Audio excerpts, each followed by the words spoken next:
रोम रोम भाइयों सिस्टम पार ગુડ देंगे। મોર્નિંગ જય શ્રી કૃષ્ણ. આજના મારા બ્લોગમાં તમારા બધાને સ્વાગત છે. આજ તો અમારા ગામની મારે અબધેન ઉઠી ગયા. ઉઠીને આપણે કરવા માંડ્યા દાંતણ. તો આપણે ઘડી પર દાંતણ ગયું એટલે આપણે લાલ દાંત છે એ થોડાક ધોરા થઈ જાય.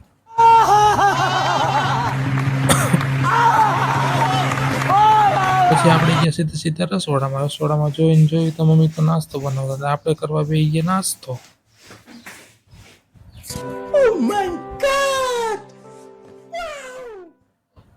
પછી ઉઠીને જોયું તો આ તો બોસ તો કંઈક હાથમાં કાગળ લઈને બેઠા હતા. જોયું તો બોસ તો નશીલો પદાર્થ બનાવતા હતા.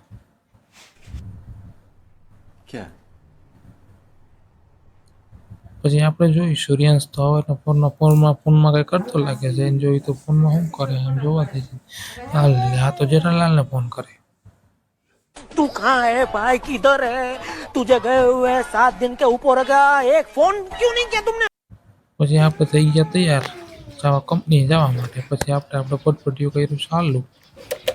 આ છે મારું પટપટીયું. આપણે આપણું ફટફટિયું લઈને ચડી ગયા ઇન્ટરનેશનલ હાઈવે ઉપર.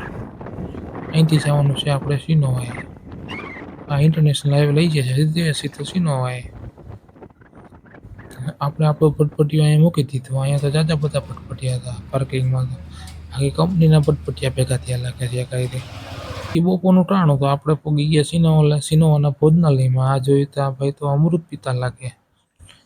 પછી આપણે જમીન નીકળી ગયા ભોજનાલયની બહાર. પછી ભાઈ ગયા હાઈના 6 વાગે આપણે નીકળી ગયા ગેટની બહાર. આપણું ફટફટી પાર્કિંગમાંથી લેવાના. તો આપણે આપણું ફટફટિયું પાર્કિંગમાંથી લઈને સીધા ચડી ગયા ઇન્ટરનેશનલ હાઈવે ઉપર. ઇન્ટરનેશનલ હાઈવે આવી ગયો છે. હવે આપણે જવાનું છે સીધું ચાની દુકાને. આપણે પહોંચી ગયા છીએ ચાની દુકાને. તો અહીંયા જોયું તો ત્યાં બધા માણસો હતા. મેં કીધું આટલા બધા માણસો શું કરે? આ તો બધા એક આયરન નશીલો પદાર્થ લેવા ઊભા હતા. પછી આપણે આવી ગયા એટીએમમાં. આપણે એટીએમમાં ગાંધીબાપુની ફોટાવાળી નોટો લેવાની હતી. આપણે લઈ લીધી ગાંધીબાપુની ફોટાવાળી નોટો. હવે આપણે અહીંથી સીધા જવું ઘર ભેગા. આપણે ચડી ગયા છીએ ઇન્ટરનેશનલ હાઈવે ઉપર. અહીંથી આપણે જવાનું છે સીધું ઘરે. તો આપણે પહોંચી ગયા ઘરે આવીને જોયું મમ્મી દેખાણા નહીં. બહાર જઈને જોયું તો મમ્મી તો કપડાની ધોલાઈ કરતા હતા. બહાર સૂર્યાંશ જોતો હતો. પછી સૂર્યાંશ તો રસોડામાં મેં કીધું રસોઈ બનાવવા લાગે. જઈને જોયું તો એ તો સંપલ પેરિંગ કરી ગયો હતો. બાટી બોલાવતો હતો અંદર. પછી આપણે ગયા આપણા સુદીપભાઈ, આપણો ખાસ ભાઈબંધ છે. તો આપણે એને જોયું તો એ તો ચોપડ લઈને બેઠો હતો. સરખું જોયું તો આ તો આઈપીએસની તૈયારી કરતો લાગે છે. આને બનવાનું છે આઈપીએસ. આપણે ગયા સીધા આપણા ઘરે. જોયું તો મમ્મી હાઈનું જમવાનું બનાવતા હતા.